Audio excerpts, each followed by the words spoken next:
Changes to Draven, LeBlanc, and Vision items in this episode of the Patch Preview.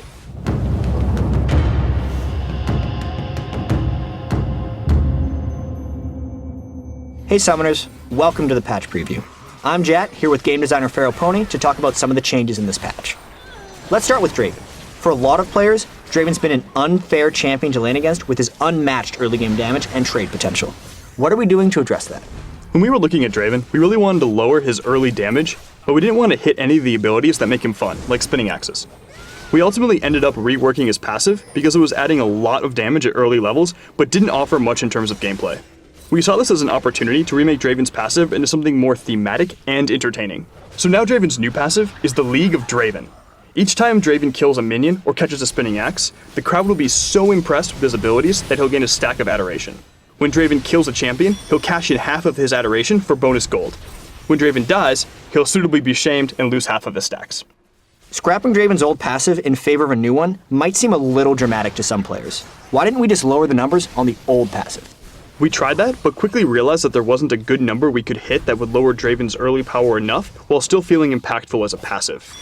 We really like Draven's new passive because it allows us to make the balance change we want, but it also adds something that fits Draven's character as a glorious high-risk, high-reward executioner. We're also making some changes to LeBlanc's Mimic and Sigil of Silence. Typically, LeBlanc is seen as a polarizing champion who either stomps her lane or falls behind for the rest of the game, or, in some cases, both. Let's start with the Mimic changes. Mimic will still copy the last spell cast. The difference now is that Mimic will deal damage based off of its rank, not the rank of the mimicked spell. This change will allow LeBlanc to still deal solid damage, even when mimicking a rank 1 spell. This opens up a lot of flexibility for LeBlanc players, especially in the early game. So now that more options have been opened up for Mimic, what's preventing people from mimicking Sigil of Silence every time due to its overwhelming burst, like we've seen previously? Mimicking Sigil of Silence will still be a good option for LeBlanc. However, most of Sigil of Silence's damage used to be up front, which meant following it up with another spell wasn't that important. We've shifted some of this initial damage into the mark, so LeBlanc will have to combo her spells together to get the same effect. LeBlanc will always be a powerful burst mage, but now she'll be less frustrating to play against in lane, but in exchange, she'll gain increased flexibility and smoother scaling into late game. Let's talk about vision items. We're making a few changes to wards and Oracle's Elixir. Ward kill gold will now be split between the player that reveals the ward and the player that kills it. What's the rationale behind that? The overarching objective of these vision changes is targeting what we in the design pit refer to as vision wars, where some champions, support specifically, can get into ward battles where they'll spend a significant portion of their gold on pink wards to deny enemy vision.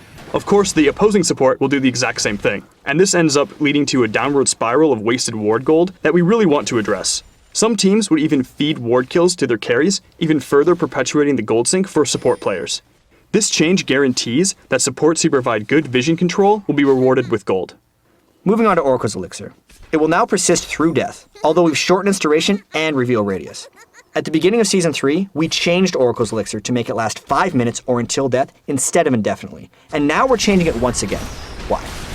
We think that the death timer combined with the limited duration has made this item a bit too much of a risk for teams, especially those that are behind. When someone picks up an Oracle's Elixir, they tend to play passive because they're afraid of wasting the gold they just spent. We want players to feel like Oracle's Elixir is an opportunity for making plays and not a defensive liability. There's still a punishment for dying with Oracles because you're wasting its duration while dead, but players should feel empowered to use it to react to situations. The final change we'll be talking about is the new item for Howling Abyss, the Orb of Winter. For anyone who's played a game of ARAM, they'll know what it's like to play against long-range poke champions like Lux, Nidalee, or Ziggs. How will this item help when facing these types of champions? Similar to when we added in Guardian's Horn to help melee champions initiate fights in ARAM, we also wanted to address the frustration that can come with fighting long-range poke champions. The Orb of Winter creates a damage-absorbing shield that will refresh itself when the owner doesn't take damage for a short period of time. So if you're good at dodging abilities, this will greatly increase your survivability. If you're not dodging abilities at all, you'll still be dying a lot. Will we see the Orb of Winter on any other game maps? Honestly, no. This item was specifically designed for ARAM. While we're not actively balancing League of Legends around the Howling Abyss, we did want to alleviate key player frustrations here. ARAM is, by its very nature, random and a bit unbalanced, but this should at least help out when dealing with those super effective edge cases.